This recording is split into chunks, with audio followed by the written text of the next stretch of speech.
Hey guys, this is Abhishek from Technic Media, and today we are going to do a quick comparison of Xperia Z, which has been launched today here in India. This is the latest flagship phone from Sony. One, we have the white color. Here's the white color, and this is how the black color looks like. It is a complete full glass phone, as you can see. It has glass on the front as well as on the back side.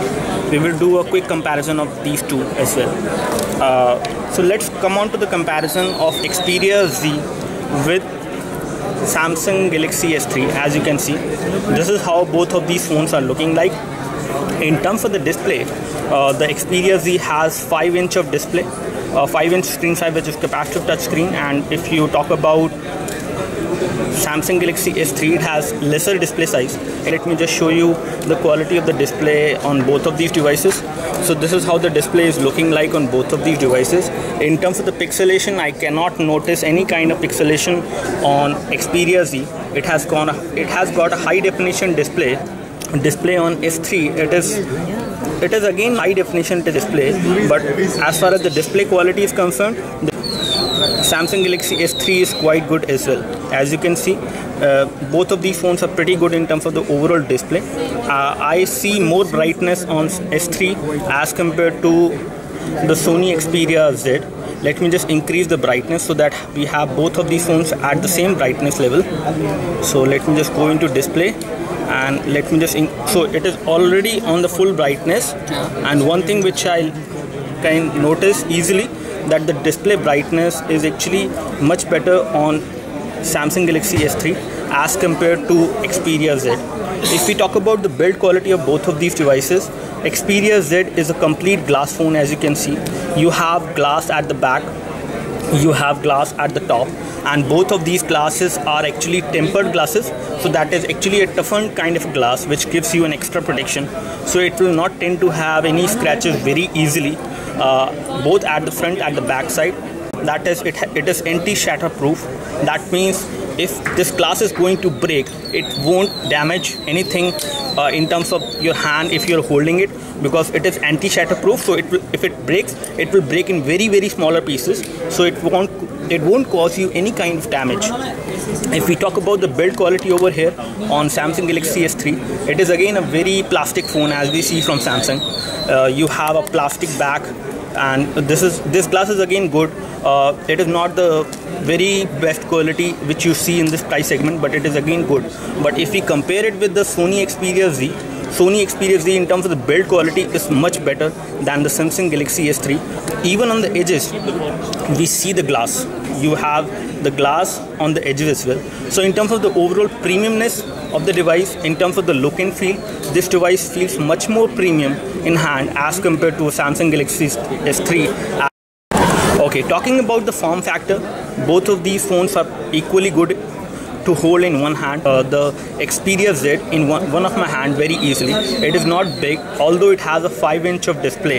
It is not very big to hold in one hand, whereas the Samsung Galaxy S3, it is again quite portable to hold in one hand. It has got rounded edges over here, whereas the Xperia Z has got the square edges, which is little bit uncomfortable. But again, this phone in terms of the form factor is more portable, more portable to carry, as well as it will easily slip down into your jeans pocket very easily because of the round edges. Whereas the Xperia Z is again has a squarish design, but the edges here are actually curved, as you can see.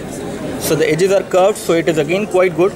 But in terms of the form factor and portability, you have the S3, which is little bit better in terms of the overall form factor. If we talk about the processor, this one has got 1.5 gigahertz of processor, which is a carrier-based processor, a quad-core processor basically. If we talk about the camera on both of these devices, the Sony Xperia Z has got 13 megapixel camera with LED flash, and on the Samsung Galaxy S3 we have 8 megapixel camera with flash. So again, Xperia Z is much better in terms of the camera here. We will tell you about the complete quality of the photo which you will take from both of these devices. How do they actually look like when we do a comparison? Sony has actually made good number of customizations on this particular interface to make it much more useful as for the users basically in day-to-day usage. If we talk about other things, if we talk about the weight, Xperia Z feels little bit lighter basically as compared to Samsung Galaxy S3. I'm not sure about the exact weight of both of these devices, but Xperia Z feels little bit lighter. Even it has more display, a higher, basically a larger display. In terms of the thickness, if we talk about, this is how these phones are actually looking like in terms of the thickness.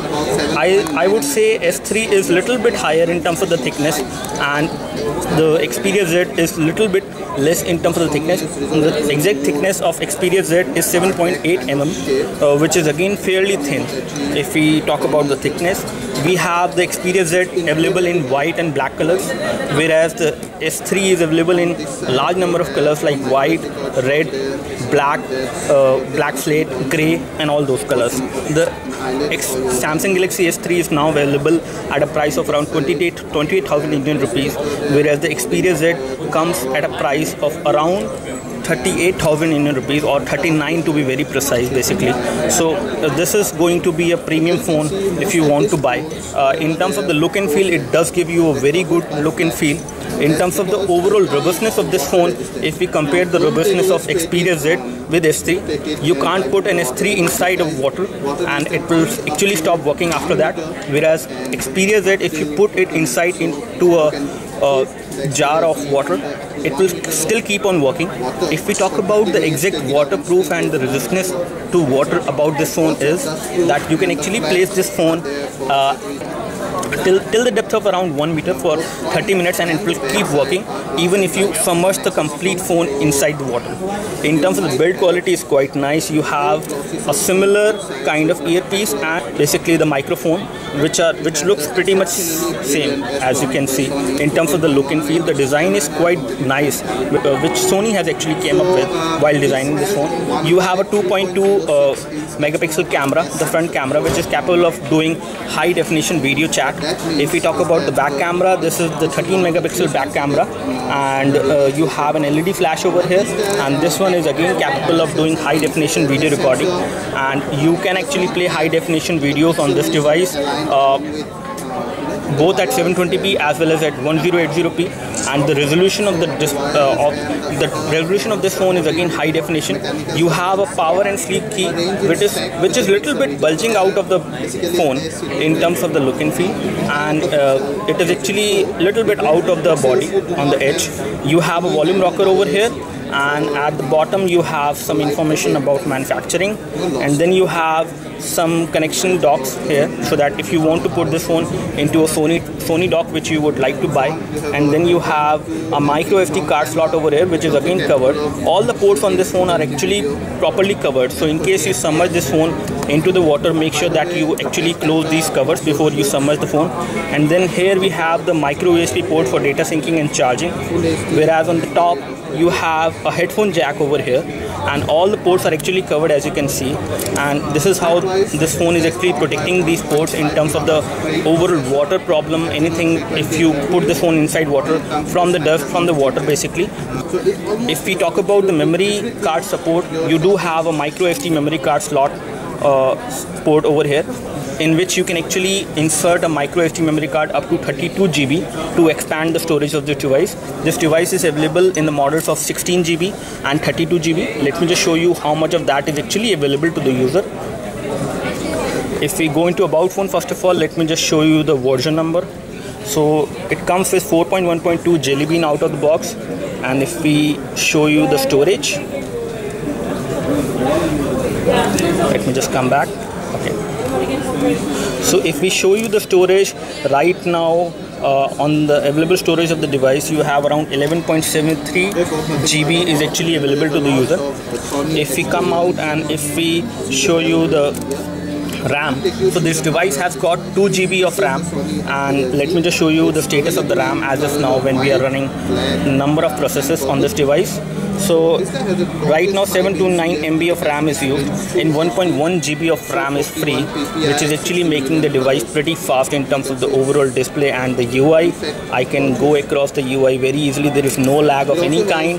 If I show you the quality of the display, let me just show you this picture so that you have okay, so this is a high definition photo which has been preloaded on the device, and this is how the photo looks like.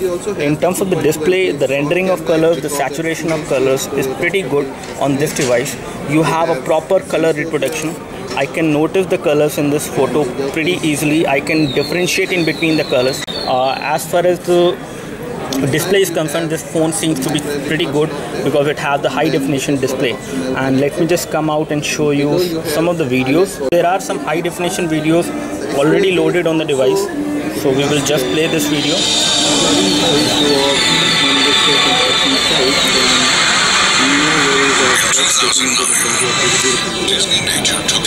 Because of the big display size, this device actually gives you a very nice multimedia experience when it comes to video playback. You have a very nice quality of video which is right now playing, which is a high definition video, and there is no problem with the playback. I can show you. If I forward the video will keep playing from the next point where I forwarded it, and that is again pretty nice. There is no problem with the video playback as such, as you can see.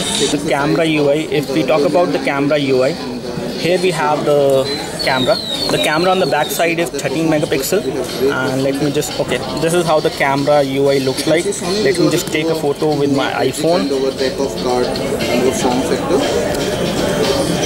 It's very thin, it's about 7.9 mm, so that's almost the same width of the iPhone 5. So let me just take a photo of my iPhone. Size like the Nexus 4, so you'd expect a lot of fingerprints. So when it comes to focus, it does have tap to focus, and it actually focuses the object pretty easily and pretty quickly.